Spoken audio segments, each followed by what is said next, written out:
WIFTBPM.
WIFTBPM.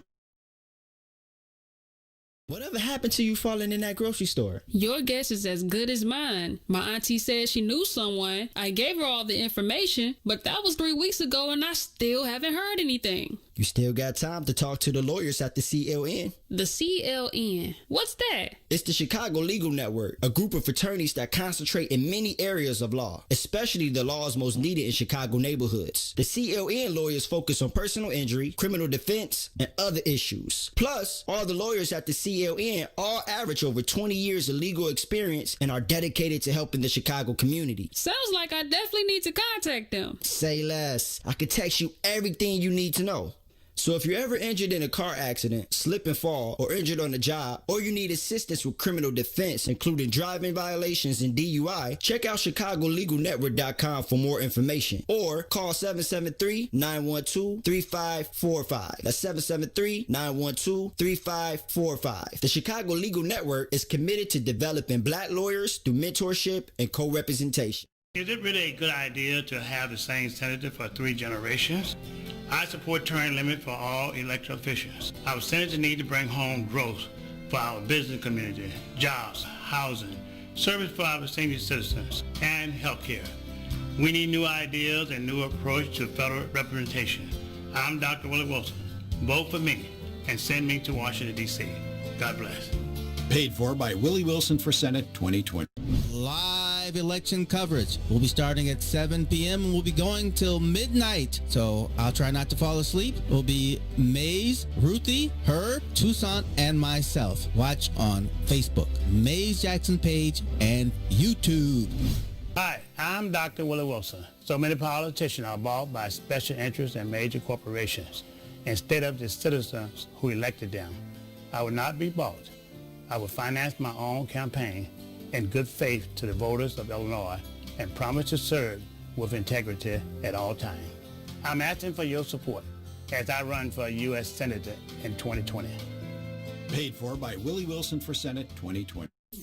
Chicago Famous, 3 to 6, Monday through Friday, right here on What's in It for the Black People Media. You ever have one of those moments in Comic View that was just something you were like, wow, I can't believe that just unfolded like that? Deion Cole will tell you, when he did his first Def Jam, he said he only had 15 minutes of material, but it was so impactful that they booked him, and now he's on the Def Jam tour with the 15 minutes, and he did 7 of them already on Def Jam. So now you got to create build an act. A new production company came in, and they decided, no, if they come out here and they bomb, show it, and put crickets. Oh yeah, they started putting little crickets and sound effects, and that didn't work. They would overdo it too. This was funny too. This is another behind the scenes comedy. Those laugh when you see people buckling over and laughing. That might not even be your audience. They edited that from another. Dude, you'll look and see this lady in all the episodes. You're like, she must be a paid audience member. How is that lady laughing at everybody's show? I used to do a job like one time. I saw me laughing at me on Comedy View. I'm like, how did I get in the audience on my own special? What are they doing? Oh man. David Williams. Those are the days, man. Man, thank you for stopping by Chicago Famous.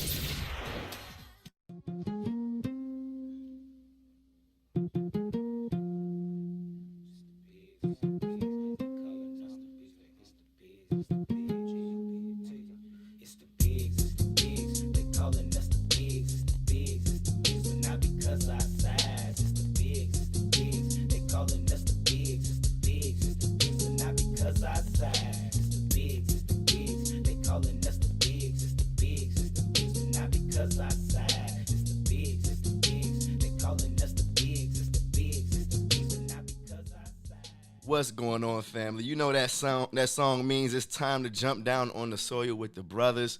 I'm so happy to be with y'all today, man. I'm one half of the co-founder of the Biggs Media. I'm your man T-Tom here with my player partner. Let them know what's good.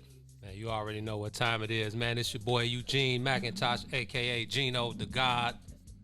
Feeling godly today, like Cousin 2 says, blessed and highly favored. Happy to be here in the building with my player partner T-Tom. Hey.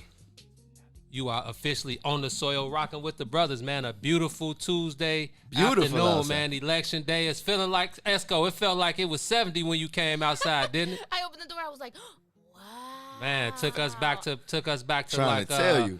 maybe like late April, early May.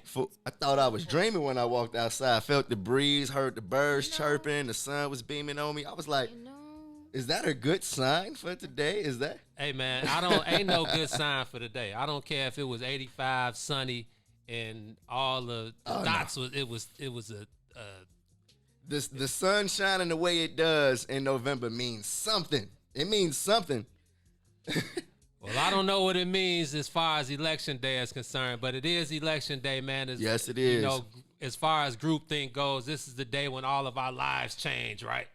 Oh, let's see. I guess we're checking the temperature. I don't know. My bad. I forgot to let you. My bad. Let's. There it is. You gotta rewind. We can rewind, or we can just fast forward right into it today. Shout out to everybody tuned in. There we go. Let's go ahead and flip it back. We're back on the Sawyer today. Shout out to everybody tuned in. I see our usual suspects tuned in. Definitely go ahead and share that button. But first, Jane, let them know what the rules are when they get down. Y'all know the rules already. Shout out to my boy Herb Howard in the building back there holding it down with the Esco. Man. If y'all don't know, it's going down tonight from 7 until we got Herb, we got Sonya, we got the Maze Jackson Morning Show. Herb, you got something to say, man? I was just saying peace to the gods, man. Salute to the bigs. What's happening? You already know, Yes, man. sir, If y'all Herb. don't know, before I give y'all the rules, if y'all don't know about the kickoff kickback, myself, T-Tom, Herb Howard, every Sunday morning, 10 o'clock, we kick it, the ballistics about the NFL, Bears talk, sports betting, fantasy, any NFL football, any football talk. We might even get into some college. I see some college football fans out there. I don't really get into college football until like late December, early January. But if there are some college football fans, man, we can talk college too. But the kickoff, kickback, me, Herb, and T-Time every Sunday, 10 o'clock. Great stuff, guys. Thank you, Sonya Esco. We Absolutely. holding Thank it you, down. Sonya. It's definitely a great Very time. popular. It's a great time, man. Herb adds that extra voice that's needed. And you guys lost this Sunday. I was the only guy that picked the Saints over the Bears, but we'll save that conversation for later. It took an overtime to do it. I'm definitely looking forward to jumping into that and talking about the Bears and the NFL. Definitely make sure y'all tune in Sundays to the kickoff kickback. We've been getting it in. We toast at the top of every show the way we got to do it, right? So y'all know what that means. It's a show for all of us. But today, you know what I mean? We got a very special guest that I'm looking forward to you guys meeting. One of our favorite people, not just in the industry, but in the world. One of the most important writers in sports today, man. The one and only Shakia Taylor. Shake. Is going to be talking about her latest piece for MLB.com, a very timely piece about the life of Octavius Cato, who I'm looking forward to you guys learning about. I know I learned a lot about the man from reading the piece yesterday for sure. Yep, I did too, man. Shake is definitely one of a kind, man. Glad to have her on the team.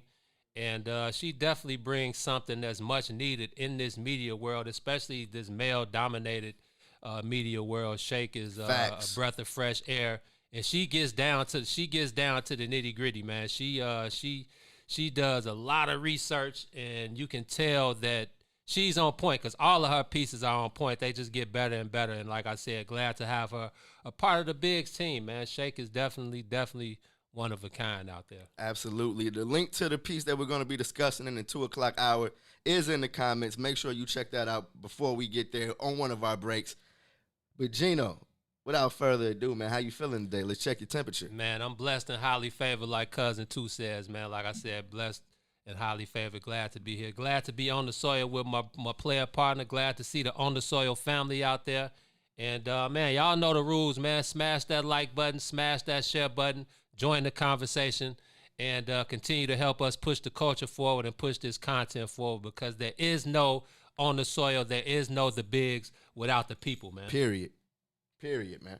So on this election day, man, what are you feeling today, man? Man, Joe. Well, first of all, I saw a lot of campaign cooning yesterday. Now explain that term. Well, not even yesterday, but just over the past 2 weeks. Obviously, we've seen Jeezy endorsing Biden. So you're talking about the rappers. Yeah, well, not just, but yeah, I'm specifically talking about our guys, the culture. We saw two Chainz with the I'm Different. Oh, my God. That was one of the most awkward lead-ins to a performance I've ever seen. I feel like midway through what he was saying, he started to realize how huff it was. Man, Joe, and you know we mess with Chainz. Oh, We brought Chainz to the shop when he was Titty Boy. Back when he was Titty Boy. So I love Chainz. I love what he gives to the game. But that yesterday definitely brought me back to reality. Like, these guys really have no clue what's going. Like, hey, I feel like I've been saying, if it's, you know what time it is. It's pandering season. I'm actually excited for that to be coming to an end. Hope, at least for a couple of years tonight. Until we get the next local election. I'm looking forward to that ending. But you know what was on my mind as I pulled up to the studio today, and it's definitely election day related. Fam, why is it so many boots on cars at these polling places? Really? Yes. Multiple boots on my. I stay on the block where my polling place is lit on my block. Boots on that, on whips, in front of the church. I'm pulling into the studio here today, and there's multiple boots on cars because it's a polling place across the street on State. Man, they know how to get y'all, man. Don't think you slipping, man. You can keep your car in the garage for as long as you want, but they knew everybody was, especially on the last day. Niggas, they like to wait until the last day. The early voting been going on for I don't know how long, but you know how we do. We got to wait till the last day, get out, be a part of it, feel like we're a part of something. That's a whole nother thing I feel is new. Because I totally feel like for anybody that's voting today, you feel like you're late to the party, Well, like I said, a lot of people, they just feel like I think Herb said the same thing. People feel like, showing up part the of last. The regimen. Yeah, that's the regimen, man. You feel like you part of that last surge. You heard 100 million early voters compared to I think it was 93 million the last time around. So people are definitely getting out to vote. And, hey, man, exercise your right. You know how I feel about voting. I don't care who you vote for. And plus, I'm from the old school. I'm from the days of we didn't tell who we voted for, man. That's still very weird to me to have a conversation that people want to know who you're voting for, because I believe exactly what you just said. You got to exercise your right, but part of your right in a democracy is being able to choose. You know what I mean? If you want to vote, if you want to be a part of that process, that's a decision as well, who you want to vote for. Is this a democracy or is this an anarchy? It's supposed to be, right? That would be the ideal sentiment. You know what I mean? I saw a comment that said I almost voted for Kanye. Let's see who said that. I need to find. Was it Brent? Was it Big Bro? Let me see. I think it was Big Bro. And I feel like, you know what, if you got... I was tempted to vote for Kanye. That was definitely Big Bro. I feel like if you got into that booth and you close that curtain behind you, however they do it, it's whatever you want to do. You know what I mean? It's your vote. You know what I mean? It's your vote. You got to vote for your interests. I heard Trigger Mike make a good point today at the top of his show. He said, hey, you got to go in there and vote for your interests. What do you do with your life that's on the ballot? You know what I mean? Is weed on the ballot? Firearms on the ballot? You know what I mean? Those are things that people should vote for. How many people are really in tune with what's going on the ballot, though? Woo. We so caught up in the Donald Trump and Joe Biden and Kamala Harris and Mike Pence that I'm 100%. I'm more involved in the local elections because I think that means more to us getting those judges and these aldermen, the people that been in place for too long and ain't nothing changed. It's time to make a change there, and then maybe that can affect what's really going on because it all lingers. It's like a filtering thing. So it all leads to the bigger decisions. And to be honest with you, man, I'm just tired of being fed hope, bro. Whether it's from elected officials, politicians, pastors, all the way around the board, vote, sports, all around sports. All we see is vote. All these commercials saying vote. Like I saw the commercial Herb was talking about with Pastor Moss and with the Fair Tax Act, and I did end up seeing that this weekend. Paid for by J.B. Pritzker, and it's like, well, obviously, who else is it gonna be paid for by? And it's like, man, they know who the important people are. They know what people to buy. They know who to get on their payroll. And I'm just tired of being fed hope. When did we start believing in the system, man? You see, you want to know what always trips me out during election season is the money that these these two major party candidates raised, bro. I'm not sure how much Joe Biden has raised for this campaign to become president, but I feel like he could solve world hunger with the amount of dollars that came, that got poured into his campaign. And those are the things, G. It's like hunger, poverty, homelessness, racism, homelessness. The shit go. Excuse my language, but the list goes on and on and on, and it befuddles me that we think that voting for the lesser of two evils, because both of those guys are on one. I saw a huge argument yesterday on I Said What I Said with Herb and too about Robert Byrd being the KKK Grand Wizard man. And it's, it was just a whole, and it's like, well, all you got to do is hit Google. Google is like your best friend nowadays. And it's like, whether dude was the Grand Wizard or whether he was just part of a faction, he had dealings with the KKK. And then now it's all about, well, that was my former life. And it's like, okay, that's cool, because it's, it's the same as you could say like with Gator Bradley. Used to be Larry Hoover's right-hand man, but now he's into reform and changing laws. And you can change. But come on, man. Come on, man. Joe Biden was part of one of the worst periods of time for the black man in the history of the U.S. And then again, when we talk about Donald Trump, all of this stuff didn't start with Donald Trump, man. Totally. This stuff predates so many decades back, bro. See, now I feel like that is what my hope is. You know what I mean? That after this election, people, and I feel like that's what the feeling is after every election. People got to understand that voting is the beginning of the process. You know what I mean? What are y'all gonna do after y'all cast y'all vote? I always feel like is the biggest question, man. I remember when Obama got elected. You know what I mean? We were all over one of my family members' cribs for the inauguration. And I remember my Uncle Cash, shout out to my uncle, Prince, yes, sir. He turned around and asked, I feel like the best question that I've heard. He said, all right, so what now? You know what I mean? And I feel like that's the question people got to ask themselves after everything, you know what I mean? But I do want to ask you something about Trump, because I feel like in the sports world, bro, he's been involved more in sports, and we've seen the intersection of sports and politics, I feel like, become the norm. Well, it's really always been a norm. I'm looking at a picture, you know what I mean, Muhammad Ali. It's really been a norm for a long time for black athletes. But Trump has called football players sons of bitches. He said Cap is wild for kneeling. I saw the Jason Goff lost his job for even talking about it. Right. You feel me? I saw the LeBron James suck chant at the Trump rally the other day. Yeah, like what world are we living in? You know what I mean? Where why is he even talking about LeBron on the day before an election? It's like, what? And then Jay-Z and Beyonce, you know what I mean? Did you hear how he pronounced Beyonce? Did you hear him call Lil Pump Lil Pimp? Lil Pimp. He don't even know these dudes' names. Yeah, shout out to one of my biggest supporters out there. You know this guy, one of the biggest rappers out, Lil Pimp. Lil Pimp. Somebody was like, hey, man, this Lil Pump. Oh, yeah, Lil Pump. Do you want to come on up here and say something to the people? No, they don't want to hear it, but go ahead. So I feel like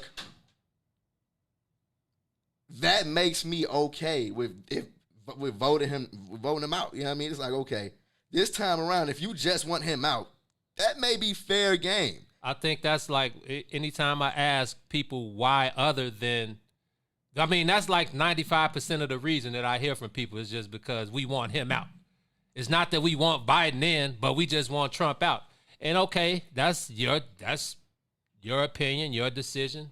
Everybody's entitled to that. But I just need more, because at the end of the day, I just feel like, I've said this before, my life hasn't changed since Ronald Reagan with the crack era. True. Well, it actually got worse with Ronald Reagan in the crack era, so excuse me. Yeah. But Billy Clinton. That was a whole nother, that was some evil shit. You know what I mean? Bill Clinton, both Bushes, Barry O, and now this guy. It's like, okay, let's get him out. Let's throw Biden in and let's see what changes. My life isn't going to change any. Now, maybe further down the line that we can't see, maybe it'll have some effect then, but for the near future, I don't see anything changing. I don't have any belief in the system. And I'm definitely going out to vote. Who I'm voting for, you know, Herb knows. Sonya knows. People out there. If you know Gene, you know. Gene, I feel like there's still some real things on the line. Like, what's good with healthcare? You feel me? Like, yeah, right. What's good with that? Yeah, you right. feel me? But I'm literally on Obamacare right now, fresh out the doctor. I need that. Shout out to Barry O, man. You know what I mean? I need that. Real talk. Weed still ain't legal. You know what I mean? People still getting pulled over for that. Boosie said weed was legal. When are those people that were supposed to get their sentences pardoned? It's stuff that I want to know. Hey, man. You know what I mean? The rules don't apply. Hey, look, we got to take a quick break real quick. We'll be back on the other side. You're on the soil with the bigs. Yep. Tonight, your voice is heard. Your vote is precious, almost sacred. It is the most powerful non-violent tool we have to create a more perfect union. Tonight, change happens. And so all men of goodwill will go to the polls on November the 3rd. And I hope we will have a great day in our nation so that when we wake up on the 4th of November, we will know that America has made the right decision. Mark your calendars for What's in It for the Black People Media special election night coverage. This is the nation's only culturally specific digital platform that respects the Black community's diverse viewpoints. We're here for you. Tonight, the only place to stay on top of 2020 election night coverage is on the Maze Jackson page on Facebook and Maze Jackson on YouTube.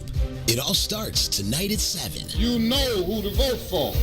I'm just asking you to vote. Whatever happened to you falling in that grocery store? Your guess is as good as mine. My auntie said she knew someone. I gave her all the information, but that was 3 weeks ago and I still haven't heard anything. You still got time to talk to the lawyers at the CLN. The CLN? What's that? It's the Chicago Legal Network, a group of attorneys that concentrate in many areas of law, especially the laws most needed in Chicago neighborhoods. The CLN lawyers focus on personal injury, criminal defense, and other issues. Plus, all the lawyers at the CLN all average over 20 years of legal experience and are dedicated to helping the Chicago community. Sounds like I definitely need to contact them. Say less. I can text you everything you need to know.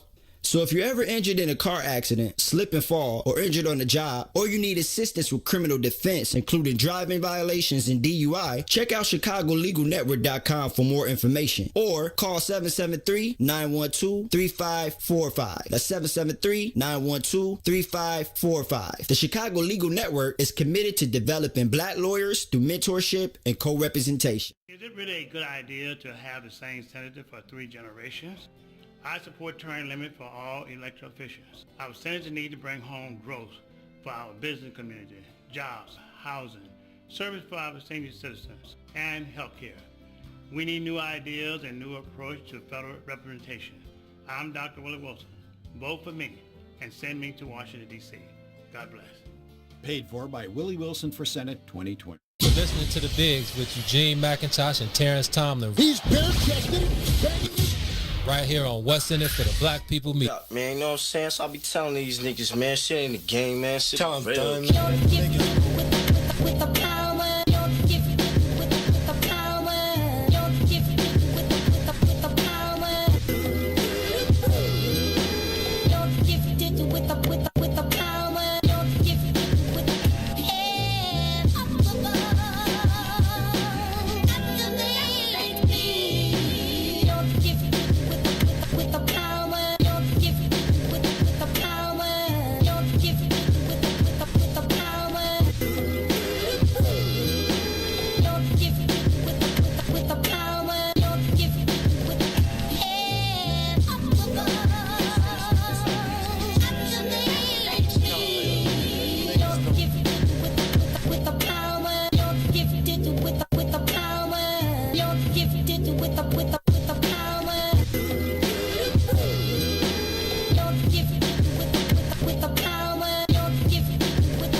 We are back down on the soil, rocking with the bigs on this beautiful Tuesday afternoon.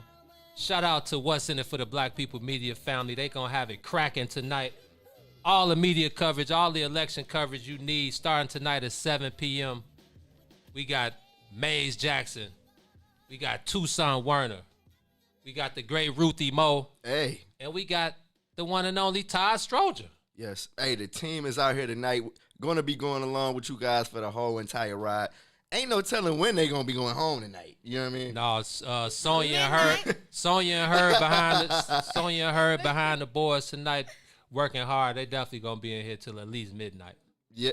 I just want to know what's the drink of choice tonight. You know what I mean? It should be some power hours involved in this one, right? It got to be some dark. It's probably definitely going to be some dark looking involved in what's going on over here tonight. I know these guys are going to be holding it down. I'm looking forward to tuning in and getting all the info that we need and really the real conversations that need to be had during tonight are going down tonight. What's going on, Don? Shout out to Don, who hosts Book of Don for the studio. Thank you for coming in. You chilling tonight too? She good. Dawn just came to make sure everything was decent on the soil, man. You know, she got to pop in. Period. We need the queen in the building. Yeah, man. Come on. Shout out to... What about my Reese Cheeks, though? Oh, we definitely getting to Mo Cheeks, man. Mo Cheeks is definitely back down on the soil. Now we talking. Now we talking, right? Chicago Bulls. Now I'm interested. Oh, that's all it took? Now I'm interested. Wow. Hey, man, bro, do you see the name? What's the name of the show, It's man? On the soil. Hey, I feel that. Mo Cheeks is a true representation of On the Soil. I guess we're going to get to that in a little while. Yeah, we'll get to that because I totally feel you. I feel like him being in the fold means good things, you know? Man, let's end this election conversation. So about Donald Trump, man, whatever happened to him building that wall? I actually saw pictures of it. He's doing it. And he is supposed to be like 1,000 miles long. He only got like 379 miles done so far. The issue was who was going to be paying for it and who he said was going to be paying for it versus who ended up paying for it. You know, we ended up paying for it, talking about, Mexico is going to, man, dude. Mexico was laughing as soon as he said that. It was like, we're not, what was the Mexican president saying? We're not building your fucking wall. Jeezy laugh. Ha ha. Absolutely. Hey, we talked about 2 Chainz and the pandering that's going on. What was the worst of all though during this election season, in your opinion? I really couldn't tell you, man. I saw we saw Chainz, we saw Jeezy, we saw Wayne under the Trump Act, we saw Lil Pump under the Trump Act this morning. Cardi B, do we count Cardi B for Cardi early B, on? Yeah, if you want to count Cardi B, yeah, cool. But Cardi is in her own world. What's Cardi B can't get into the political conversation? I like Cardi. I mean, I like some of those songs. But what does she know about politics? Absolutely nothing. But she has a voice, man. If Joe Biden wanted to go chop it up with Cardi, thinking that was going to give him some points, cool. But yeah, add her to the list. Then last night I saw my boy Combo. Hey, man. But you know how Common is coming, though. That boy put out a Huff album last week. Rosh, man. I've been wanting to listen to it. Nope, don't even waste your time. I just saved you about 22 minutes of your time. Because you'll never get that time back, bro. That progressive hop Rosh kicked on this last album was truly Huff. And I'm a huge Common fan. I love Rashid to death. But I'm going to be honest, man. That hop is trash, man. You not feeling no way. Him and John Legend? No way. Glory. So you saw him perform Glory yesterday. He performed, of course, though. Somebody had to. I feel like he's going to be performing every single election season. He for the rest performed of his Glory. life. The man was doing windmills. He was freestyling. He performed the one track. I can't think the one they made famous on the Dave Chappelle show. Okay. Come on. Oh, you talking about the food? The food. The food is busting. It wasn't busting yesterday. Because Kanye wasn't there, obviously. Right. Shout out to Kanye. That's a Kanye production, you know? Yeah, it's all bad, man. But so that leaves me, because I want to really end this, because we got Bears. We got to get to the Bears. Yeah, because see, now I'm interested. It's like you mentioned Kanye. Is he gonna poll higher than Harambe did 4 years ago? Like Kanye might get 17,506 write-ins. but he's cooked. But so where does that leave Ice Cube? Because a lot of people just threw Cube, threw him in the dirt and said he was a Trump supporter when really Cube was the only person. I still don't understand why we're mad at Cube for bringing his agenda to the forefront. And he said he wanted to meet with both sides. He said the Dems told him we'll holler afterwards. He said Trump said, hey, man, I'm rocking with it. Let's name it the Platinum Plan. I just feel like people need to chill on Ice Cube. He was the only person to step foot. Hey, man. And I've told you how I felt about Cube. Yeah, I didn't like that he put himself up at the plate to be toyed with. You know what I mean? Even if that wasn't his intention, I feel like off back what niggas ain't rocking with you for real. Exactly. Right. You know what I mean? And at the same, I told you how I felt about when Bill Maher, Cube let him slide. Yeah, when he dropped the N-word and Bill Maher was looking for a black friend to come talk on the next show, it ended up being Ice Cube. I didn't like that. And Cube, don't ever forget on No Vaseline, Cube said he'd never have dinner with the president. Hey, I'm not going to say I remember that because, of course, I was a kid when it came out. But, of course, I heard the bar. But see, now, that was 20 years ago. You know what I mean? I'm sure that different things have happened to him and maybe he feels differently about certain things. But, now, Cube is cool in my book. Come on. No doubt. The Bigs, Big Three, Cube, are you watching? It's just match made in heaven, fam. Let's do it. With that being said, man, everybody go out there, cast your vote. Vote local. Make sure you vote local. I'm with Cuz, man. Vote down ballot. Screw Joe Biden and Donald Trump. Whoever wins, it's all part of the plan anyway. I'm tired of being fed hope. Like I said, elected officials, politicians, pastors, athletes, rappers. I'm done with it, man. Hey, the Bigs is for the people. I really feel like that's all you need to know. We're definitely standing with the people. I just want y'all to be safe. You know what I mean? Keep your head on the swivel. Y'all be cool. Protect yourselves. And if you're on the boot list, boy, you better hurry up and get back to the whip. If you're on the boot list, don't forget that. They out for y'all today. Y'all know the Chicago way. Y'all know how the crib do it. I seen it with my own eyes. Y'all take care out there today, man. Hey, you see me, though, man. I'm on my baby Esco wave today, man. Yes, the bucket hat. Shout out to Everything Premium. Shout out to T West, man. JR over there, Everything Premium, 454 East 75th Street. I saw Herb. Herb was the reason that I threw on this Everything Premium today. And I saw some Esco post this morning. I said, man, let me throw my baby Esco on, throw on the gold chains. I'm feeling very Esco-ish today. They got a lot of dope stuff in there, man. I rock with them heavy, man. They got a lot of dope stuff in there. Make sure y'all check them out over there on 74. It's like 454 East 75th Street. Yes, sir. Yeah, they got a lot of dope stuff in there. Yeah, my boy T West and JR went to Chicago State with TT and JR, so they are some very good guys. Everything in the crib, man. You see the shirt, Run, Jesse, Run. I don't know if y'all can see the graphic, man, but it got Jesse Jackson chasing Martin Luther King. Or the other way around. Is it? Martin Luther King chasing. Yeah. It looks like the ghost of Martin Luther King chasing Jesse Jackson. Come on, man. Y'all know the science now. Shout out to my boy Drew at Instrumental. We keep everything Chicago, man. 95% of my closet is all Chicago. I'm not rocking nothing outside of Chicago unless I get it for free. Hey, Nike, what up? I'm over here busting up at the thought of the ghost of Martin Luther King haunting Jesse Jackson. I got plenty of these at the crib. I got Rosa Parks holding the school bus, the bus up. Yeah. I got a Pigs Eat Donuts. I got a bunch of these at the crib. You know my favorite from the closet, G, is the We Know Who Killed. Oh, yeah. Oh, yeah.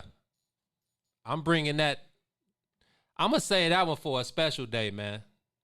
The Chicago police killed Fred Hampton. Come on, that's a bestseller. I see that all around the city all the time. I got a bunch of those, man. So shout out to everybody around the land pushing forward, pushing the culture, man. Anybody that wants to throw the big some gear, actually, you ain't even got to throw it because I love to spend my bread with the people, man. But you can throw it to us if you want. Come on.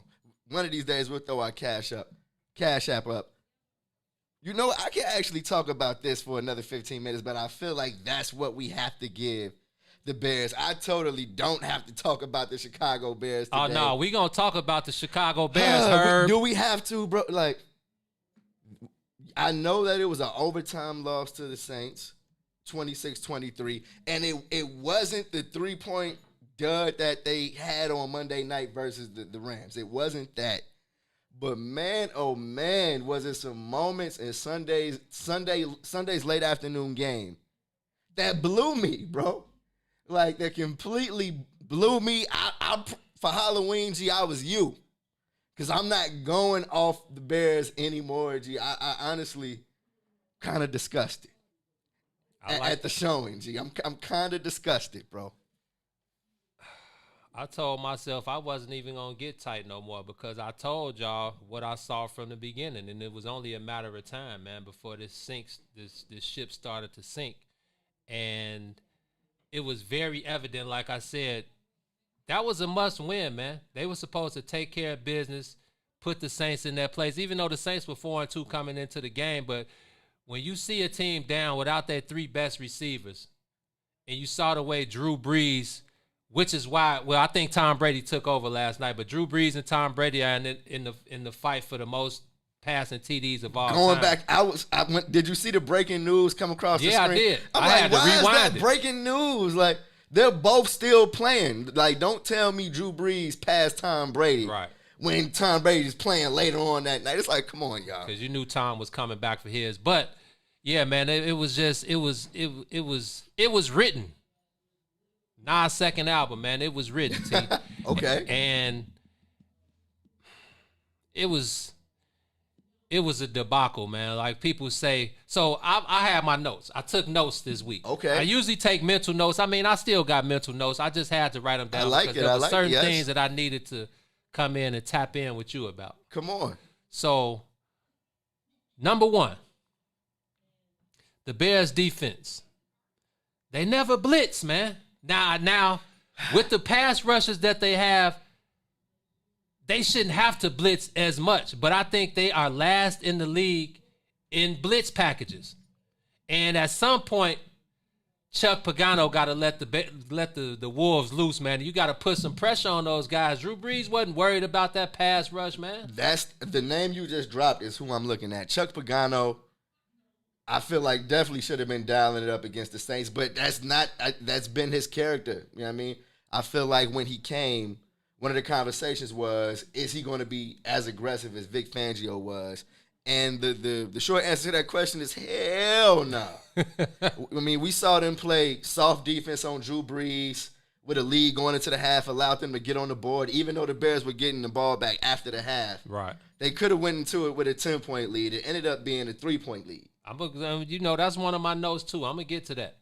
I feel like that is a pure coaching mishap. Like you don't play as far off on the Saints as the Bears were doing.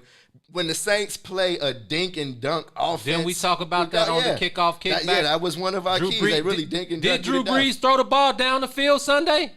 Absolutely not. You know what I mean? But they let Kamara get the yak. Oh, you know, man. yards at the carry, running wild on them boys. You feel me? But everybody was running. It wasn't just Kamara. I feel like everybody was breaking off 5 yards of carry against this defense. Bam. No Michael Thomas, no Emmanuel Sanders. You have to take advantage. You have to play Jalen Johnson. You have to play Kyle Fuller. You got to press those guys, man. You cannot let them get off the line of scrimmage. Get into that little zone, and then, like you said, the yards after the catch was just a killer, man. Period. You know, that was one of my takeaways for the game. The conversation I had with Joe after the game was about what happens when bending and not breaking goes wrong. Right. And that's exactly what we saw on display. You know what I mean? That bending but not breaking philosophy is not going to work every single week, and the Bears shows you that they don't have the offense to get over that kind of a hump. You know what I mean? I feel like we talk about – I'm going to throw a basketball reference at you. We talk about Jimmy Butler having to get that struggle dub. You feel me? That struggle dub. That's who the Bears are. They will not touch 30 points. Oh, no. No matter how hard they try. No. And it's frustrating to watch. It's like, gee, we can't block to save our lives. David Montgomery is really out there on his own, like running without blockers in front of him. Any yard that he gets is completely on him. You feel me? Right. Allen Robinson is getting used like just a regular dude, when in actuality he's one of the best receivers in the league. Unfortunately, he doesn't have the type of quarterback that can really put his talents on display. Darnell Mooney, I'm still not over the 2 touchdowns that they missed on his front 2 weeks ago. They were able to get him involved this week, but still, I don't feel like they used him enough. I don't know why they drafted Cole Kmet. I don't know why they signed Demetrius Harris. Jimmy Graham is not the Jimmy Graham. Yeah, they went at Jimmy Graham's legs that one time. He was done for the game. They were doing that all night. But he's an old dude. You feel like that's what, if you put him out there, you better be ready for players to just go at his legs to neutralize him. And then when you talk about the play call. Oh, hold on. Come on. Let's get back to the notes, man. Let's get back to the notes. Yeah, you see. Go ahead. Number 2. Nick Foles' numbers and his play are two different things. Because you'll see Nick Foles go 21 for 29.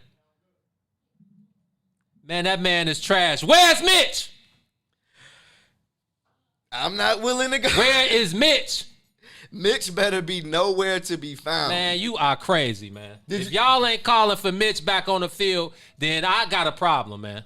And I've been hearing that ever since the game on Sunday, and I ain't gonna lie, it crossed my mind. Thank you. At least it crossed your mind. But how soon do we forget how trash Mitch was, bro? I'm saying, I don't care how bad it gets. I don't ever want to see Mitch Trubisky behind center for anything but maybe those one or two. Why did they do that? I'm still trying to figure out.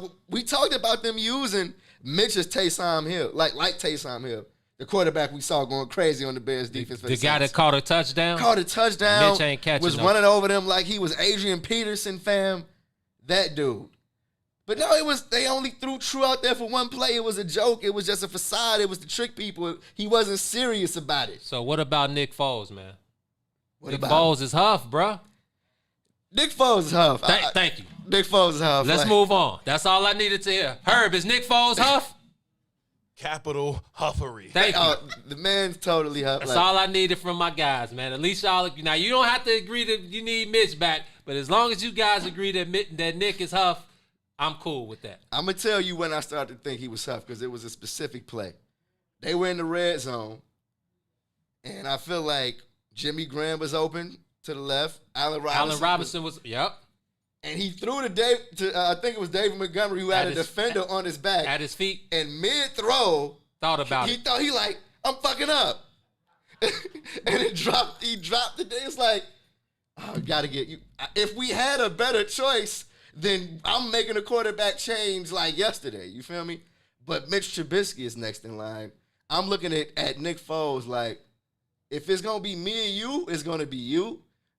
If you throw another pick, I'm not talking to you. Like, I'm going to the boss. I'm looking at Ryan Pace like, yeah, you see what I'm seeing, right?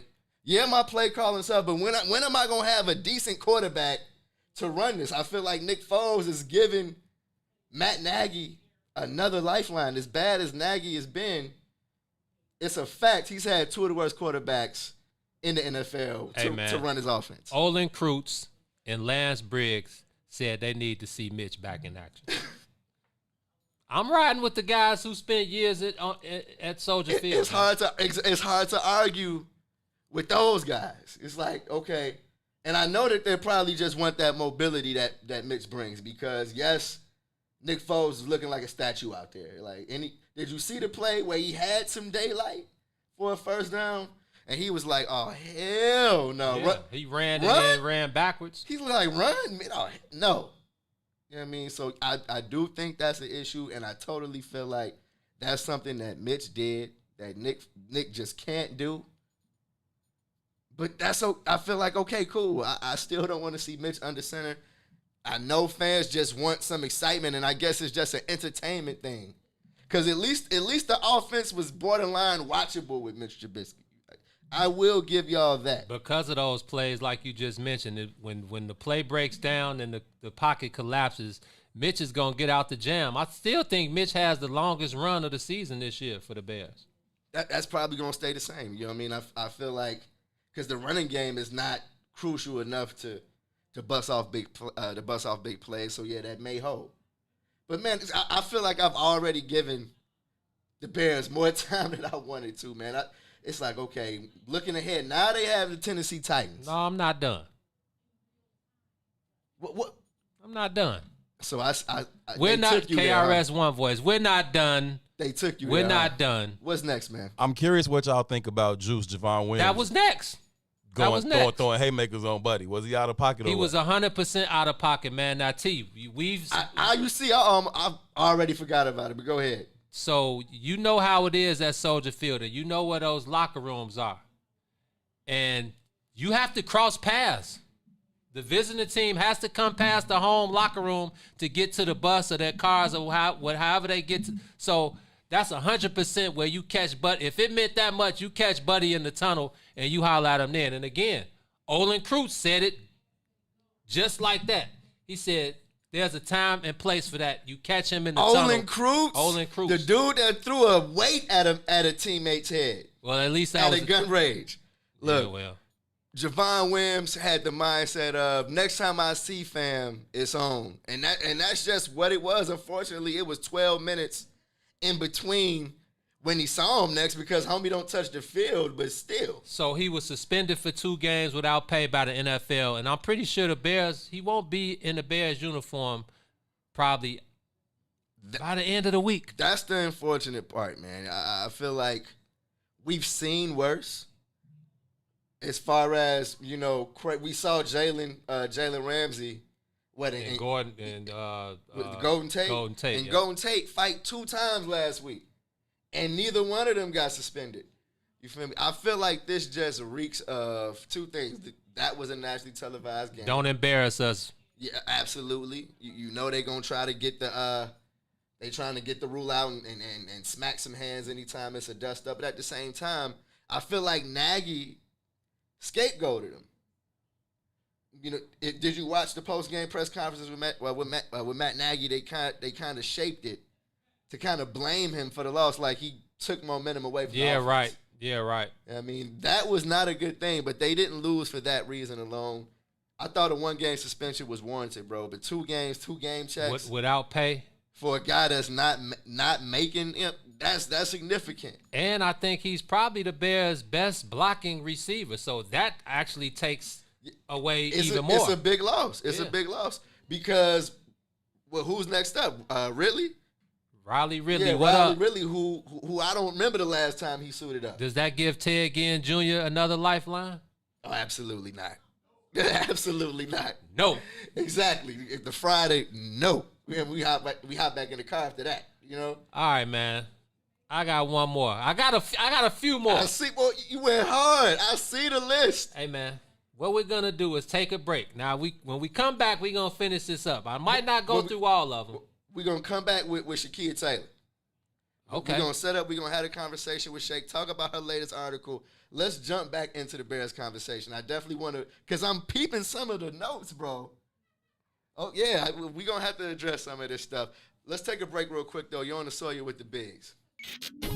WIFTBPM. Tonight, your voice is heard. Your vote is precious, almost sacred. It is the most powerful non-violent tool we have to create a more perfect union. Tonight, change happens. And so all men of goodwill will go to the polls on November the 3rd. And I hope we will have a great day in our nation so that when we wake up on the 4th of November, we will know that America has made the right decision. Mark your calendars for What's in It for the Black People Media special election night coverage.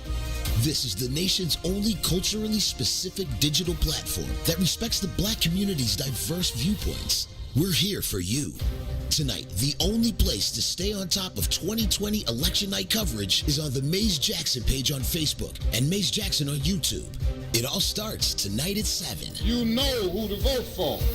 I'm just asking you to vote. Protected by women is going both ways. Trigger with instructor Mike on Tuesdays and Thursdays, 11 a.m. to 1 p.m. Oh, it's going both ways. When do you all stand up and say we are not about to sit here and let you tarnish the reputation of our brother, right? Whether he did good or not, let's be honest. Maybe we didn't reach out to Superintendent Johnson. Maybe we didn't attend the CAPS meetings. Maybe there were some things we could have done in the policing to be better. We don't want to make that admission, but we are not about to let you tarnish the reputation of a man simply because you did what some of us do. We fuck and then we go.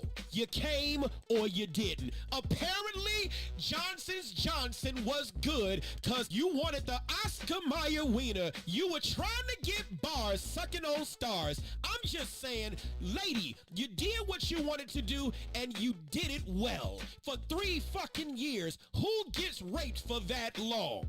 And you carry a gun every day. You see women who catch their spouses cheating and kill them right then and there. You had the power and the legal ability under 720 ILCS 5 section 7-1 in defense of yourself. You are authorized to use deadly force to stop a forcible felony, but it's hard to stop a forcible felony when you're sucking on it under a melody. I'm just saying, stop with the bullshit. Yeah, I'm not going. Only on What's in It for the Black People Media Network. Is it really a good idea to have the same senator for 3 generations? I support term limit for all elected officials. Our senators need to bring home growth for our business community, jobs, housing, service for our senior citizens, and health care. We need new ideas and new approach to federal representation. I'm Dr. Willie Wilson. Vote for me and send me to Washington, D.C. God bless. Paid for by Willie Wilson for Senate 2020. The Chicago Legal Network is the collaboration of attorneys that concentrate in many areas of the law most needed in Chicago neighborhoods. The CLN lawyers focus on personal injury, criminal defense, and other issues. The CLN lawyers all average over 20 years of legal experience and are dedicated to helping the Chicago community. The Chicago Legal Network is committed to developing black lawyers through mentorship and co-representation. So if you were injured in a car accident, slip and fall, or injured on the job, or you need assistance with criminal defense, including driving violations and DUI, check out ChicagoLegalNetwork.com for more information or call 773-912-3545. 773-912-3545. Chicago Famous with Mike Love and Diz. The destined legend himself, Leon Rogers. Yeah. What's going on, Playboy? Man, listen, honored to be here with radio legends, man. 2 brothers I looked up for and patterned my success. You walked away from your day job and you went straight in the Man, brother, first time somebody called me to do the gig, they was like, hey, I got my grandmama's 85-year-old birthday party. She's turning 85. She has a brain tumor. I mean, now she's not going to be able to hear because she's in a coma, but she'll be laying in the room, and we just want the good vibes. Well, what is it? $75. We need you to do an hour. I'm there because of the passion. I wanted to do the comedy. So I quit. But when you quit that job, and the job I had was decent. My father, every young black man should have a dad or a father figure in his life. Yes. When I say he went off on me. My son works. When I told him I quit to do comedy, my mom, mamas is always like, well, that's good, baby. You spread your wings. You realizing what God wants you to do. Right. My father like, you got to be the dumbest son of a bitch in the world. I can't believe you came from my ball sack. $65,000 a year. Me and your mama combined only make 80. You dumb mother. I mean, going off. Like, me and my pops actually kind of fell out. Old school black fathers, old school mindset. They came up working. They know how hard it is. Hands knuckles black. Hands look like he worked at the steel mill, like he was dipping them in the lava. So, he pissed. My hands manicured. He's super cool and he know kung fu. I'm clean. I work on computers. Drives a $5,000 car and wears a $100 suit. Right. He like, I'm out here getting lung poisoning from inhaling all these steel mill fumes and touching people's mail. Look at my hands. I can't even pick up a fork and knife. Your mama got to cut my food for me. And you want to quit to do some damn comedy. He hell. Chicago Famous, 3 to 6, Monday through Friday, right here on What's in It for the Black People Media. Shop at Black-owned and operated Solo Beauty, where you are appreciated and respected. Located at 8158 South Cottage Grove, Solo Beauty can supply all of your black hair care needs. Solo Beauty is open from 11 a.m. to 8 p.m., Tuesday through Saturday.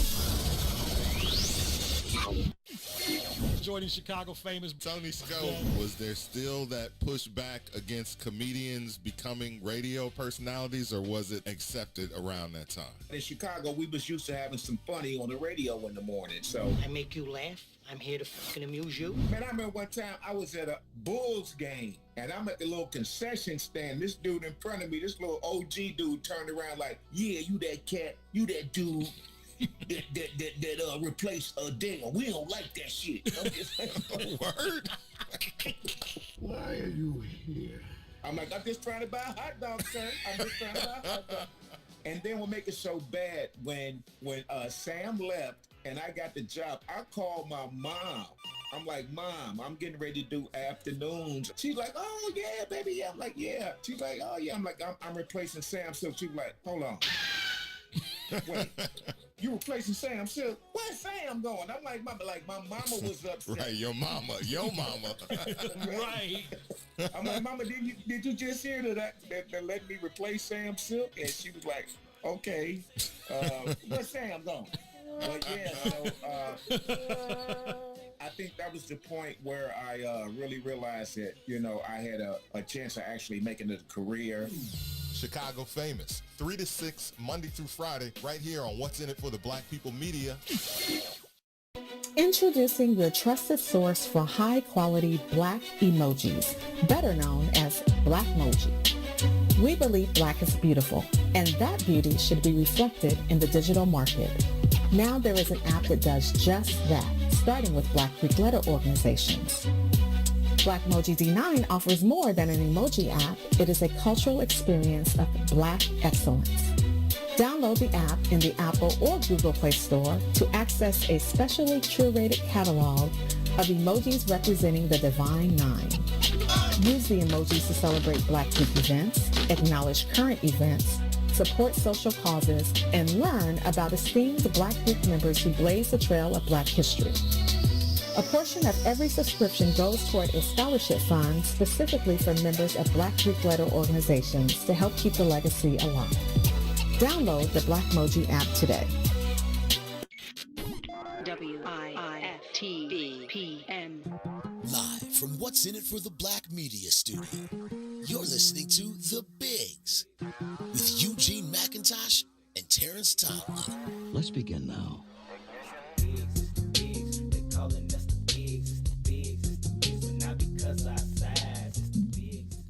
You are back on the soil, kicking it with the brothers. I'm one half of the co-founders of the Bigs Media. I'm your man, Terrence Tomlin, coming to you live with my player partner, Eugene McIntosh. In the building. Shout out to everybody out there rocking with the brothers on the soil today on this beautiful Tuesday afternoon. Make sure y'all stay tuned.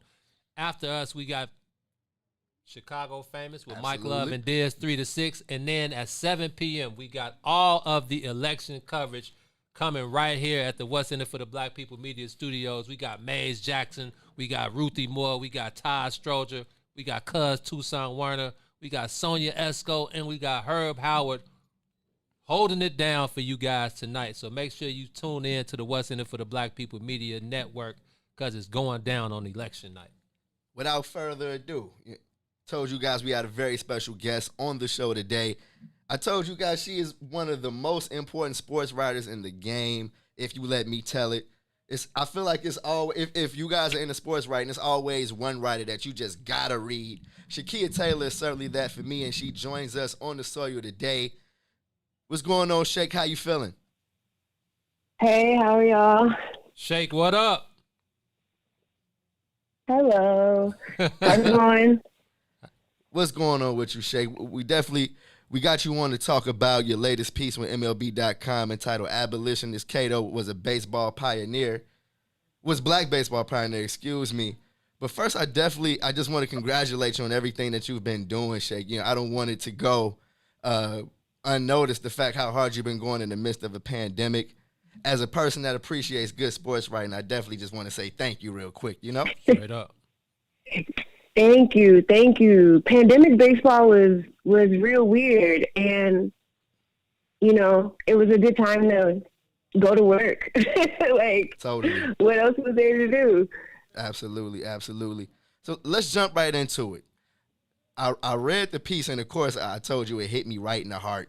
Some of the twists and turns that you put on display in the piece. But let's start by, I want to ask you, how did you hear about Octavius Cato? How did he become the feature of your latest piece? Well, it's interesting. Maybe last year, time is weird right now. Maybe 2018, maybe 2019. I wrote a piece over at Baseball Perspectives, about baseball and jazz, right? Right. And right before that, I wrote a piece called Baseball, the Civil War, and Civil Rights. And so I've kind of been going on this exploration of the idea that I want people to understand that baseball for Black people existed before Jackie Robinson, 100%. that it existed before the Negro Leagues. And so that's where I got the Octavius Catto. I first kind of touched on him, in the beginning of that. And then someone over at MLB.com actually emailed me and was like, hey, we're going to be building out some Negro Leagues and Black ball player profiles on MLB.com. Do you want to participate? And of course, right? Like, yes, I want to do that because that's what I talk about all the time. And so I chose Cumberland Posey and Octavius Catto. And Catto, I really thought Posey was going to be the one that hit people because he's so popular, like everyone knows about the Grays. But Catto, actually, that was surprising. And the timing, it coming out the night before, or the day before Election Day, I didn't even plan that. It just happened that way. Shake, before we continue on with the MLB Catto piece, I want you to let the people know. Well, I know me and T know we've known you for a minute. You're definitely a part of the Bigs, a huge part of the Bigs. But being what would I call it? A Clevelander? What would you call it? What like a Chicagoan? So what would we call a person born in Cleveland? So I wasn't born in Cleveland, but I'm a Cleveland fan. Well, damn. I do need to. Go ahead. No, I wasn't. I grew up in Ohio, right? So, but right, I was, Right. That's what I meant. I'm an Ohioan for sure. You're an Ohioan, yeah. Okay. I know you're a huge Cleveland Indians fan, but how did you become such a huge baseball fan? Is what I want to know. You know what? So I always say I picked it up when I was in 5th grade. We moved to Ohio when I was in 5th grade in the 90s, in the early 90s. And y'all remember what Cleveland baseball was like in the early 90s. So I jumped in about 93 with my classmates. I'm actually still really good friends with one of the first people to introduce me to Cleveland baseball. But more recently, my dad seems to think that my baseball love could be a little genetic because my grandfather, who I had no idea because I didn't grow up around him, but he's apparently a huge baseball fan, and he told me to Zoom him so we could talk baseball. And my granddad's in his 80s, and he grew up in D.C., so I feel like I'm about to get some real good Negro League stories out of him. Definitely, man. I think that's probably where you get it from because I feel like is part of my genetic makeup. My mom was a huge baseball fan, but like Terrence knows, my Uncle Jesse, like when I grew up, I was growing up in the 80s, and we used to sit in the back room, and he would have his drink, and we would be watching the Cubs on WGN with the volume on mute and with the radio broadcast going. So I definitely think it's in your genes, but you're just I was telling T before, man, you are definitely one of a kind, and you're much needed in this like male dominated world of sports, but definitely baseball, because when I'm in the press box, there's usually only one other woman in the press box, if that. And that's usually Cheryl Ray Stout. So it's very pleasing, and it's I love anytime I see you pop up on my timeline with some history, because you do some of the best research that I've seen in a very long time. So I just want to commend you for that. I know we talk offline a lot. Thank you. I want to commend you for that in front of, our On the Soil family. Totally. And speaking of what you bring to the game, Shake, one of the things I feel like is so needed when it comes to sports writing today, and I feel like you touched on it in the article, is sports is activism and activism is sports. I feel like that is such a a tainted area of the game. You know what I mean? But I feel like it's such a vital piece when it comes, to black athletes. Black athletes from as long as sports has been here. Where do you think that is in today's game? And when you start diving into these stories, how does that idea of sports as activism and activism in sports carry you? I actually use that to kind of propel me a lot. Like, you'll probably notice I go there often. I feel like mainstream media doesn't tell the truth. And there's always this, rose-colored, keep politics out of my sports. That's impossible. Anything that involves human beings is going to be political because we are political beings. And the fact that we literally have to vote for our rights makes us political. You know what I mean? Like, our rights they don't just happen. They aren't just naturally bestowed upon us. And athletes are people, and sports are just a microcosm of what's happening in the world. If we can start to fix some of the problems with the way people perceive athletes, it'll filter out into the world because that's just the way things happen. Our progress is going to match what's happening with sports. And for some, I don't want to trivialize it, but that's the way some people understand it. Right. And sports throughout history have been used to make political statements. And we still honor those people to this day. But what's so interesting is not only do we honor, you know what I'm saying, those people, so do racists. And that's really interesting. and I try to turn that on its head. Like, y'all really like to sanitize history. You like to take the image of an athlete who stood for something, who stood for a lot, and just make it, well, he was just a trailblazer. And it's like, no. And y'all know that happens all the time with Jackie, and that just gets under my skin because, it's kind of like, one of the beer brands had an advertising campaign with Jackie Robinson. Jackie didn't drink. So you can't they take these images and they just water them down. They wash them down. They make them commercial. Yeah. And so my goal is just to always be like, no, from the beginning of time, Black people have used sports as activism, and you go listen today.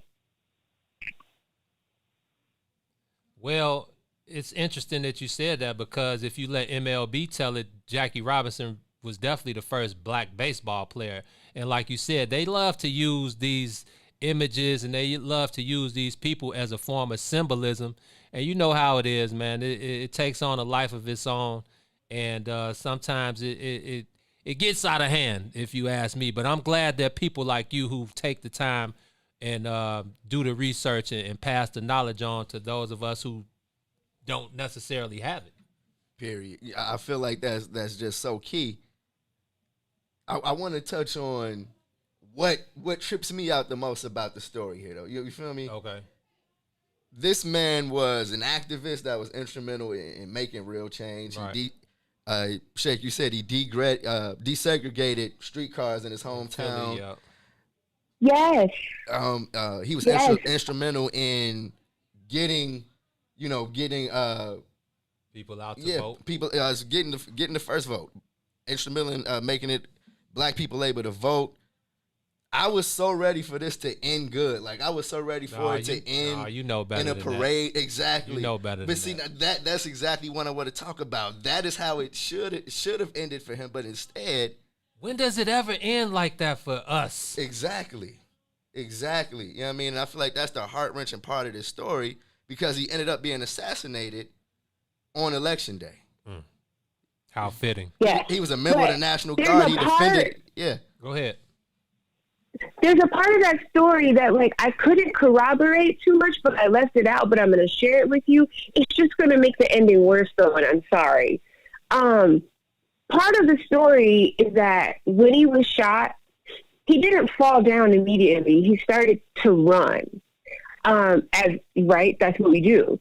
But he collapsed in the arms of a police officer. it just made it so much worse. Like, he fought, and the thing is, he was an extremely well-educated man and, you know, well-respected and all of that. And so the idea that all he wanted was an equal voice, you know, and he used baseball to try to get that message out there, because I don't know if you all remember, but people used to always say that it was unwritten, the whole thing, right? Like, no, it was just understood. But Octavius Cato's team actually was the team who, it was written, it was agreed upon that black players could not play in the professional leagues. So he had all of that going. But do you know, his story isn't told that way. It's just told that he was an activist from Philly and, you know, he was an educator. And when you get down into the fact that he literally used a sport to get a message of voting and, you know, of abolition out there, it starts to change the way you'll view activism in the sport. Period. And then you add on the fact that I'm sure this is the first time a lot of people have even heard the name, you know, and I feel like that's one of the craziest things about it is here is somebody that really is exemplifying everything I feel like athletes today say they want to mimic. You know what I mean? They want to be activists and athletes.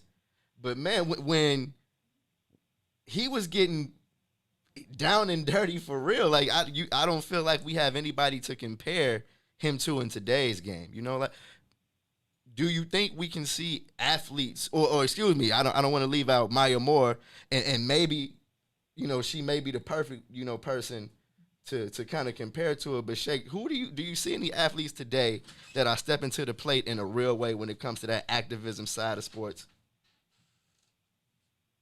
Not men. Like, no shade, but not the men. Because there's so much more money involved in men's sports, right? And because of that, owners have so much power. They have so much power. And right now, the idea that, you know, they impact these players' money is kind of what keeps them a little quiet. Yep. Like, people look at what happened to Colin Kaepernick, and they're like, yo, I still want to play. I don't want to be blackballed. I don't want to not have a career. I don't want to not have any money. You know what I mean? Like, it took a long time for people to come around on Colin Kaepernick, right? And now it's probably too late. No one's actually going to put Colin Kaepernick on a team. He hasn't played in 4 years. Right. And that is what these players have to look at. I also think there's the intimidation factor, particularly in Major League Baseball, because the numbers. There's so few players who aren't white. And then when they pit the Latino player versus the black player versus the Asian player, you know, then once the players start to unify, maybe, but I don't think there's any room for any individual stances. You know what I'm saying? Like, LeBron James, like, look what happened with the NBA and their Wildcat strike, right? Nothing. That's absolutely nothing. Absolutely. So that's why I don't think there's room for that kind of player unless they're willing to make a really big sacrifice, and I just don't see that happening. Just because people are just looking at it like, well, I can throw money at problems if I keep playing. Yep. Shake, I want to. One of our On the Soil family members in the comments has a question for you. Goddess Watts, she asked, Cato was a Civil War veteran. I read a lot of black Civil War veterans having issues getting a pension, including Harriet Tubman. Did he ever collect a pension for being a Civil War vet? So Cato was actually an educator. So he went from fighting in a war to teaching.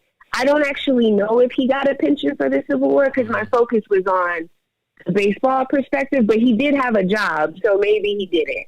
I really couldn't answer that. Well, people in the comments are very intrigued. You definitely dropped a lot of knowledge. They're asking about you. They say this is something that they had no idea about. they're impressed with your knowledge, and they're asking, for your name in the comments. So we definitely told them to follow you because you have a lot to offer, and just to check your back catalog. Really. You definitely got to go ahead and check out your catalog because you've been at it. I'm sitting here loving the fact that this piece is on MLB.com. You know what I mean? I feel like that's my second one. It's monumental. It's monumental. Yes. Don't try to downplay it. And so can you? Let me big you up a little more, because I know earlier this year you were given a Society for American Baseball Research Award, or were you nominated for the Hall of Fame, or what was it? What exactly was it? Okay, so two things happened. You kind of just put them together. I was nominated for a Saber Award this year, which is kind of wild because I've only been writing since 2016. And it was for something I wrote in 2019. And then also this year, the Saber Women in Baseball Conference this year, they had it. I was one of the honorees, if you will. This year's theme was African American women in baseball because it's also the centennial for the Negro Leagues. And they, on the Saturday night of the conference, it was all virtual, so we're all at home on our computers. And it's my first time participating in this conference, and only the second year they've had it. But they asked me to participate, and they asked me to write something and to submit a photo. And I thought it was just because, I'm going to be included in like some sort of index of Black women, involved in the sport. Well, they surprised me, like just super surprised me. And I am one of two African American women to write about baseball, with the other being the fantastic, phenomenal Claire Smith. Yep. So the fact that I'm number two to Claire Smith is like, I don't even know. I still don't have words for it. Like, I was screaming at the computer that my face was on the screen. And there's going to be a women's baseball museum in Rockford, Illinois. It's the International Women's Baseball Center, across from Rockford Peaches Ballpark. If you've seen A League of Their Own, that is what it is. So they put up a pylon, and there's 13 Black women on it, and I'm one of them. It's like Effa Manley, Claire Smith, Wow. Monet Davis, and me. Yes. No, Shake, that's such a beautiful thing. Honestly, I'm sitting here. I was thinking MLB should do something about this guy, but I'm like, okay, they got Shake writing about him. Of course, they are doing something about it. Right. You know? Right. And don't forget about that trip you took to Europe last year to go and represent for the Bigs, to go and cover that Bears game. Legendary. That was another legendary mark in the early life of Shakia Taylor, man. You are, like I said, one of a kind may not be doing you justice, fam, because like I said, we sought you out. Me and Terrence, we can sniff the greats out, and we knew from day one that we had to add you to the team. Even though you do such a great job on your own, we definitely needed your expertise and all of your knowledge on our side. So big shout out to you, man. Like I say, we definitely looking forward to always watching you grace our timeline with the knowledge and the research, man. Absolutely, Shaker. You know I thoroughly enjoy every time you drop. You are a must read. I don't want to keep you too long, but I kind of wanted to ask you what's in the pipeline. I'm kind of excited for what's next. What other stories that haven't been touched are you eyeing? Can we get a little bit of that inside info? Well, I'm actually writing something that should be up in December. It's going to be at Yahoo Sports. And I'm going to talk about the barriers of entry for Black and Latino kids in Little League.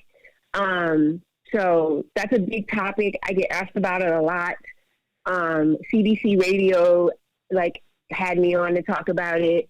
And then other than that, I've been working on something about Satchel Paige, because people keep hitting me up like, Shake, you got to do something on Satchel. Like, You did Dobie, you've done Jackie, but you haven't touched Satchel. And I find it to be hilarious because I love Satchel Paige.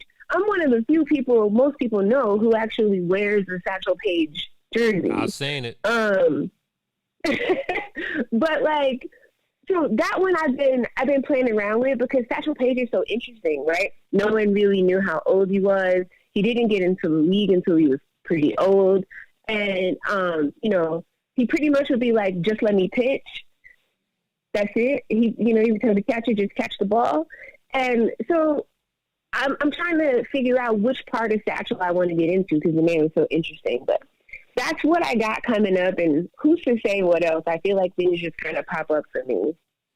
Man, it's funny you mentioned Satchel Paige because growing up, all of my homies, they used to call me Satch because, nobody wanted to play baseball when I can't lie. There were a lot of us playing baseball, Little League baseball, but most of my homies in the hood, they wasn't playing Little League baseball. They was running the streets, game banging, tearing shit up, and doing everything else but playing sports. So they called me Satch. So, bringing that name Satchel Paige up, it means a lot. And yeah, it's just the history behind it, man. I think people need to know their history. I mean, these guys are a huge part of Black history. And, the further we get away from it, the further they try to write people out of the history books. So again, man, I just appreciate you, doing that knowledge, bringing that research, the Black research, and, putting it on display for the people to soak up and take it with them however they want.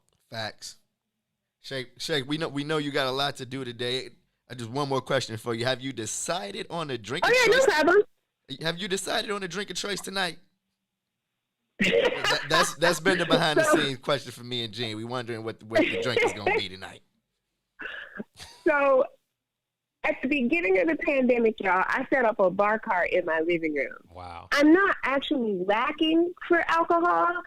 I just don't know, like, what I want to do. But what I kind of been getting into is Paloma, so I might go that way.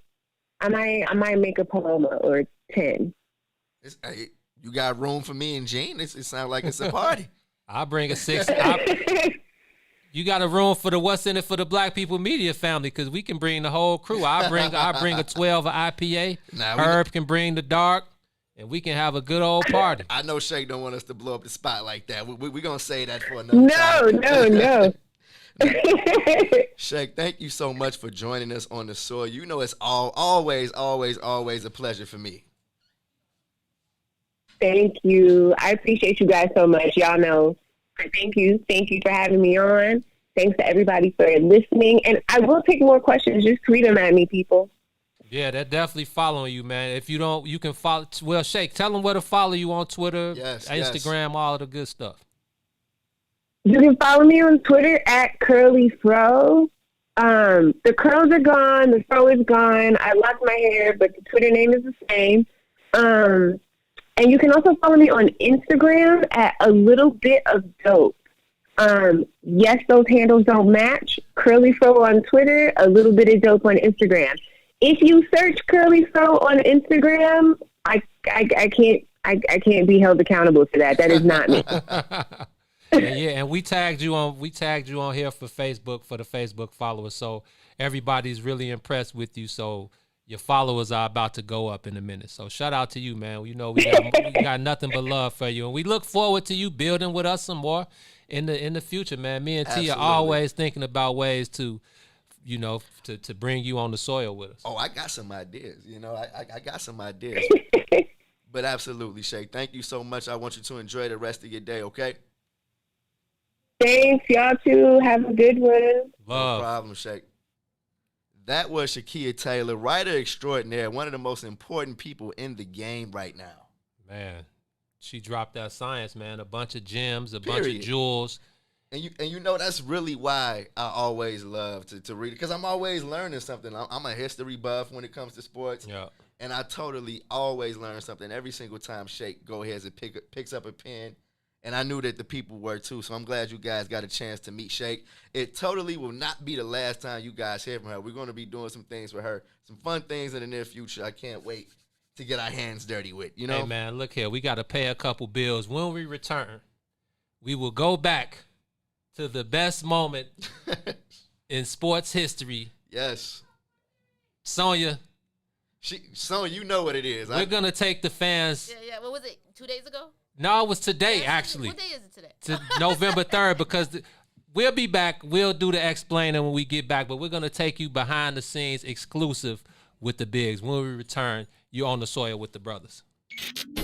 WIFTVPM. Are you ready for some authentic, delicious street tacos on the south side of Chicago? Stop by for the launch of Sissy's Taco Bar pop-up at 312 East 75th Street on Thursdays and Fridays, starting November 5th from 6:30 p.m. to 9:30 p.m. Experience their jerk chicken, sriracha shrimp, and blackened salmon tacos. And don't forget to ask about their Rome walking taco, Sissy street corn, and children's meal that comes with a special price. Visit sissytacobar.com for more information.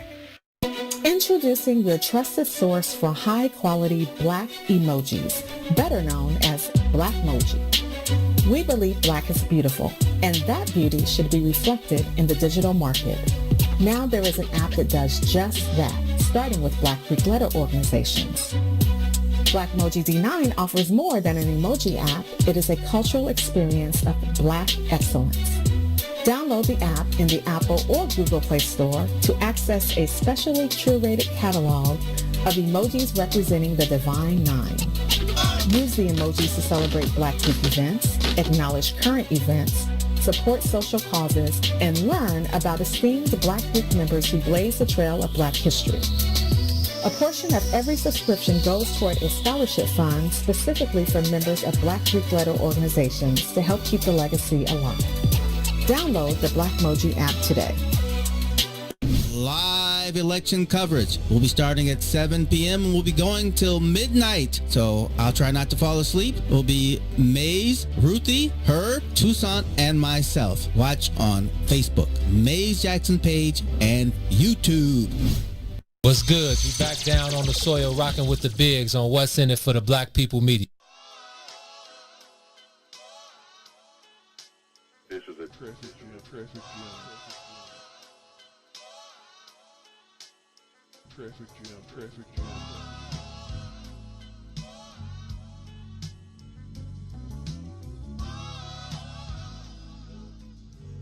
Traffic jam. Traffic jam.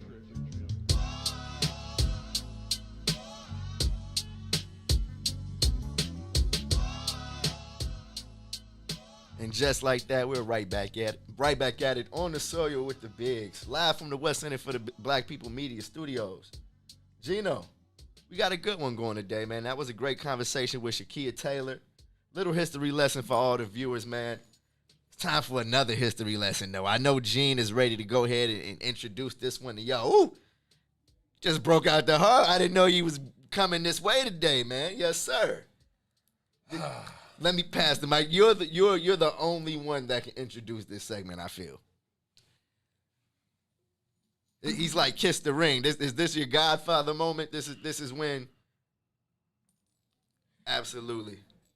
As we go back to the most beautiful sports moment in Chicago sports history, today, 4 years ago, and yes, today, even though the game started November 2nd, the game ended post-midnight, so actually it was November 3rd. We were still kicking it. Actually, yeah, we was wet with champagne. I wanted to play that video too. Now that I look at it 4 years later, we were off the hook in that garage. Absolutely. Hey, we from Chicago. We was out there on biz. Come on. Again, everybody, you see the championship ring. No, it's not 108 diamonds like the one that all the players and Tom Ricketts and Joe Madden have, but it is official merch. It is Jostens. It is engraved. Absolutely, and I feel like the only way you could have gotten that is if you were there. We got all kind of mementos. And that's when I'm sure Gene only brings it out one time a year. Don't let me catch you in the dark alley. I'm already putting it up. It's going back into the vault. You see, it has to go right back up immediately. But man, that was just a special time, bro. Like honestly, I as growing up a White Sox fan, I never would have thought I would be as close to what happened with the Cubs in 2016 with them winning the ring as I was Sonya, I was standing next to Kerry Wood after the Cubs won. We're at Progressive Field in Cleveland. Actually, I want to play the video first, and then we can talk about it. Okay. Because you see, I was about to pedal to the metal. So I was about to give you the whole rundown. Hit the Let's rewind that. Okay, we're good. Behind the scenes footage of the Cubs World Series celebration. You can only get this with the bigs, man. I'm telling you. Unless you were on Facebook Live with us that night, this is the first time that this is being shown. So we're going to take you guys behind the scenes of the 2016 World Series locker room celebration with the bigs. 4 years ago today. 4 years ago today, man. Here we go. You're rocking with the bigs. You already know. Chicago sports.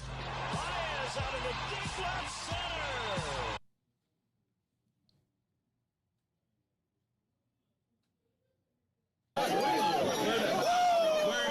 We're like a champ. You know why? Because you are fucking champ. That's why. Keep up there.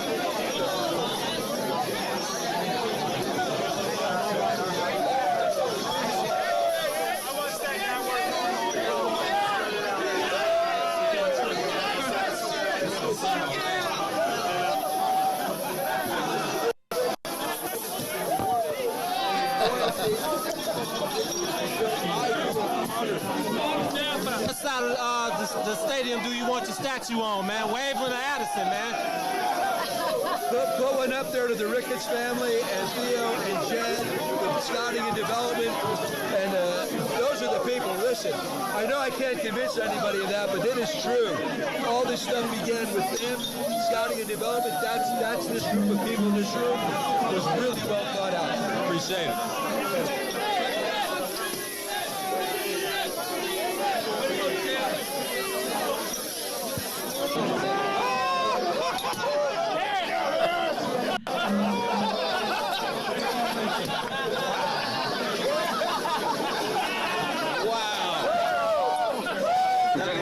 Congratulations, big dog. What up, brother? Trophy. What's up, brother? Both of you guys, man. Say something to the people back at the crib waiting on y'all to come home, man. Man, just be ready because we ready to party. So you guys deserve that, and we were just playing on hard we could to get that championship to you guys. You are the best fan ever. And Chicago knows about this. Yeah, we can't wait to be back there. You know, we're going to enjoy this here. I cannot wait to be back in Chicago. I can't wait to hear all the horns honking when we're driving from the airport. I can't wait for the parade. You know, the parade in some ways has been the ultimate vision of what we wanted, and it's going to be awesome. So I can't wait to get back. And we do this for the city. This is for the city, and everyone stuck by us, and for grandparents and parents and people that never saw it. So cheers. What's up, people? We'll see you back in Chicago, man. Party time, right? Z, party time back in Chicago, right? Come on, Eddie, tell me something, man. It's all in the beginning, man. The type of pinnacles that we can reach. Being so young and being able to obtain information and be able to put that learn and play so quick. The only place we're going is up. First and foremost, every manager has to make moves, do the tough moves. And on any team, in any season, at any point in time, there's going to be people with questions. It takes a lot of courage to do what Joe's done, and I would not want to have his job. Exactly. There's so many guys on this roster that have done so many great things in the game of baseball already to this day that he has to manage and find a way to get them a part of the game or find a way to get somebody else a part of the game. Right. Sometimes there's curveballs thrown to this roster and the guys on this team, and we're put in a situation we've never been in before. Right. But when he asks that, and when he has the courage to ask that, it takes a special person and a unique person to do it. That speaks volumes about this team and how he's kind of righted the ship. He doesn't talk to us a whole lot, but when he's talked to us, what's special about this group of players is they've answered that call and that bell immediately and tried to get that done for not not just for what the manager's saying, but for everybody in the clubhouse, for the guys next to you. World Series champ. Talk to the people, man. Hey, City of Chicago, this is for you guys. No one deserves this more in the world than you guys. This is an unbelievable feeling, and we want to do it again next year, and the year after that, and the year after that. But we're going to enjoy this one really, really well. So let's do it.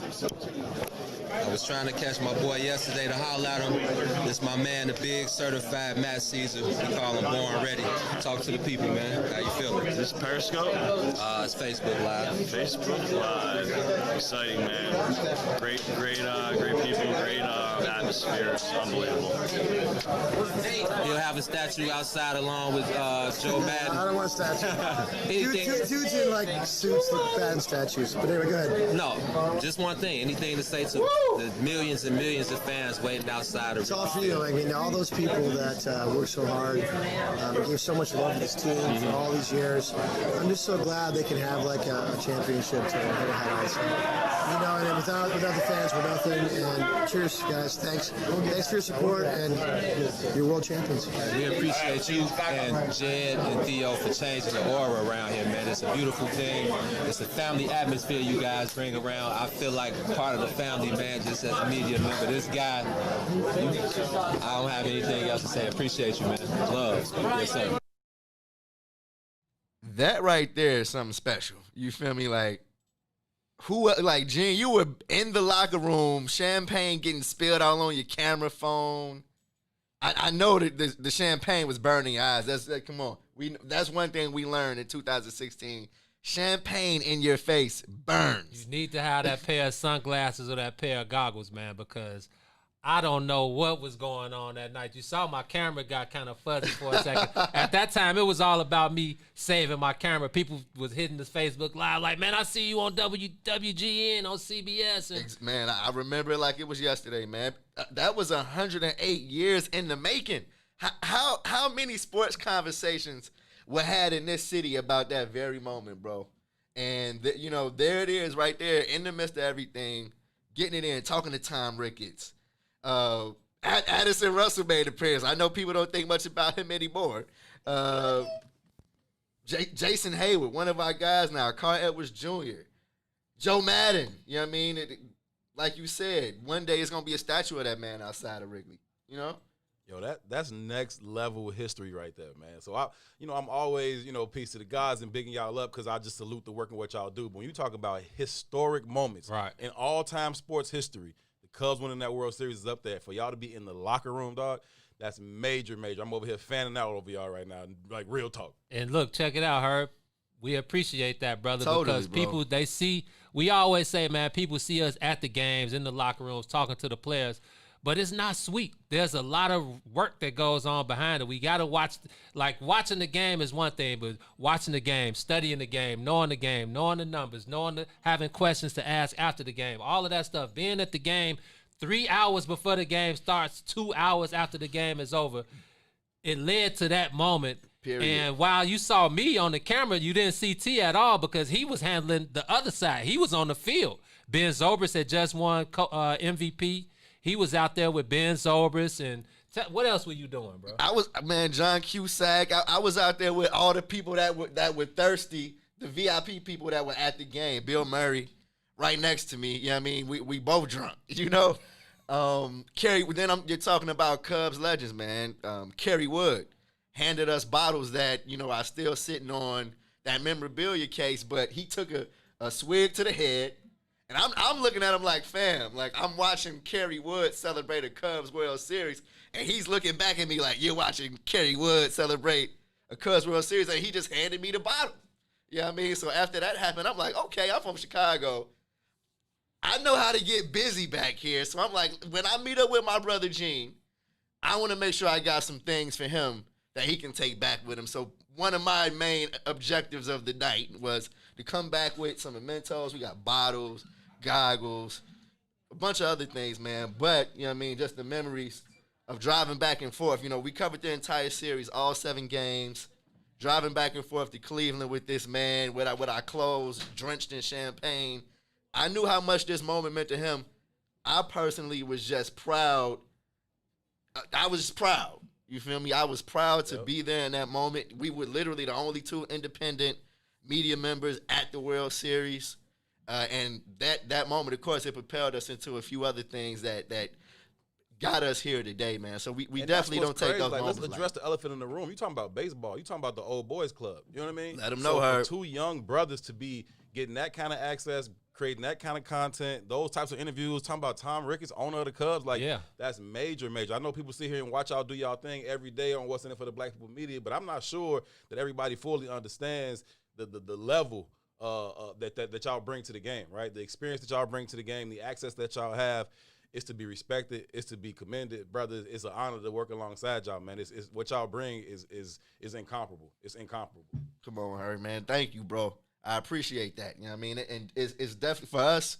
You know what I mean? It's not about, you know what I mean, that, but man, I don't take that lightly, bro. I appreciate that more than you know. Hey, I got one more piece of footage, and this is even more exclusive than the last. First, do we have any filmmakers in the comments? Do we have any filmmakers that follow What's in It for the Media Black People? Because you can only imagine what we're sitting on that we would love to put together. We got so much footage that needs to be seen, but we're waiting for the right time. If anybody can get busy, you better get in the comments, hit us up. We're looking for you. I have to let the people know. Now, T, was this before or after we beat up the Cleveland streets? The This garage? was right, but we kicked it off. I see what you got queued up. Go ahead. That was in the parking lot after we left the stadium. Before we hit the Cleveland streets, yes. This is probably the most exclusive footage that you're gonna get. I had to go through it because there was a lot of. Yo, kudos to you for finding that on a whim like that. Oh no, I wasn't. I got chills right now, and I ain't even seen a second of it. Yes, hey, sir. Check this out, man. Let me make sure it's queued up right. This is us right after we left the locker room. Before we tore the Cleveland streets up. We didn't get back to the room till about 5 a.m. We walked around the whole Cleveland downtown going crazy, man. Biggs exclusive. The Biggs, Matt. Oh, Matt, Lil B, let's go. Come on, man. Pour it up, man. Pour it up, man. Pour it up, man. I can't see nothing and I ain't even tripping. Fucking pour it up, man. Let's go. Matt, that's for you, man. Lil B, that's for you. Big Day, that's for you, man. Mr. Hudson, all y'all have been following the Biggs, man. That's for y'all, man. You see it? Turn it up, T. Man, come on, man. Let's go. Let's go. That's the Sox fan, man. Showing love, man. I did that one for Gino. I did that one for the Biggs. Nobody deserves that more than my man Gino right here. As my eyes motherfucking burn. On the real, man. But I'm so proud of what the Biggs was able to accomplish. I'm so proud of what this man Gino was able to accomplish. So you damn right we taking champagne showers because we got something to celebrate too. Shout out to the people. Shout out to y'all. I'm so happy that y'all had a front row seat to this. On the real. Because how else would y'all have it? Okay, I'm so happy and blessed to bring this to y'all. Shout out to y'all. Man, bro. Come on. Yeah, I mean, and honestly, that right there in a nutshell is what it's about, man. We want to give y'all the access you deserve without all of the politics that come along with the game of baseball, basketball, sports in general. I mean, I feel like what you guys want, we've been delivering it for years, man. But man, you see what you got me completely back in 2016 right now, man, bro. I'm telling you, man, those. Just like you said, the trips back and forth to Cleveland in the Honda. Come on. They don't know how many miles we put on the Honda in like a 6-day stretch? Yes, bro. And she's still going strong. It's like 130,000 miles on that thing. We put it to the floor. Remember, they were down 3-1. People forget that the Cubs were down 3-1 in the series, and it was almost just game over. Mm-hmm. And Esco, me and T they were charging $200 just to get into a restaurant near Wrigley, just to sit down. Wow. That's a whole, remember selling the tickets, though. That's a whole nother. Did we get I think we got a couple off. Yeah. Yeah. Definitely got a few World Series tickets off. Shout out to the people, the customers that were able to experience it. Oh, I do remember that, man. It was a nice little lick. It was a nice little situation with the Cubs in the World Series, man. Speaking of, they were down 3-1. That's a great, I can't tell you how many times I told people, I'm not worried, man. I mean, I've seen these dudes with their back against the wall all season, and I know what they're going to do. And I feel like that, to bring it up to now, with the product on the field, that's what's been missing. You know what I mean? They haven't had that edge, that they had in 2016. And what I've been telling baseball fans is that is hard to get once. It is. That is hard to get once. Because like Addison Russell said that in that clip, being able to experience that and learn those things so fast and so young, I guess it might be hard to kind of eclipse that feeling and regain that feeling again when Javi was still playing second base. People forget Javi wasn't even the resident shortstop then. Crazy. That's really crazy to think about because he was really just touching the surface. He wasn't MVP Javi at all. He was just finding himself. Then we saw our boy Born Ready, Matt Caesar. We saw Jorge Soler, guys who were gone after that season. Look at John Lester, man, who his Cubs days may be over. I don't know if they're going to bring him back on a smaller contract, but to capitalize on the rest of his window. Yeah. Like, you signed John Lester to win a World Series. Like, no other reason. John Lester definitely earned that $35 million that he got. Man, like you said, man. Joe Madden, bro. Oh, Joe. Yo, as a White Sox fan, I have no problem saying I've never seen a manager like Joe Madden. Joe wasn't he a pleasure to just talk to? Anytime you see him, he was so upbeat. He was always willing to give you his time. He always had an answer. He didn't care what the critics said. Like Jason Hayward said, man, a guy that magnitude with a bunch of talent like that, you're going to have to make tough decisions. And sometimes, sometimes they're going to work, sometimes they're not. But they won 114 games that year. And like you said, it ended a 108-year curse. And, man, I just remember when 2 outs and we were sitting in the cold in the outfield and we got the call to come downstairs because it was about to be champagne time. Get down now or you won't be able to get down. I had to gather myself because the fan in me. I remember. You remember that? It was like, hey, we trying to see it. I kept it 100% player though. And going back to what Herb said, echoing his sentiments of just having the respect of the peers and the people that we grew up watching, Jim Rose and Mark G. and Greco and Dan Rowan and all of those guys who we watched, having their respect, knowing that they knew what it took to go back and forth to Cleveland on our own dime too, man. Period. That was out of our pocket. Shout out to everybody that made that possible. You know what I mean? Yeah, a lot of people involved. Come on, because we were in L.A. before that, Man, bro. Yeah, hey, man, it was definitely a special time. We are looking forward to the next time, whether it be the Bulls, Bears, White Sox, or Cubs. We're working to make sure that the Bigs is there for that next big moment. Again, and none of this would be possible without you guys, man. At all. We want to thank everybody. On the Soil wasn't a thing yet, but the Bigs family was definitely a thing, and you guys definitely played a huge part in our World Series trip, in our National League Championship Series trip, and we appreciate you guys more than you can ever imagine, man. So that was just a moment of time. Like T said, if we got any filmmakers out there, if you guys know any filmmakers, we got a bunch of low-key footage that we're sitting on, and you can have a moneymaker on your hands. Absolutely. Shout out to John L. Alexander, Brandon Collier.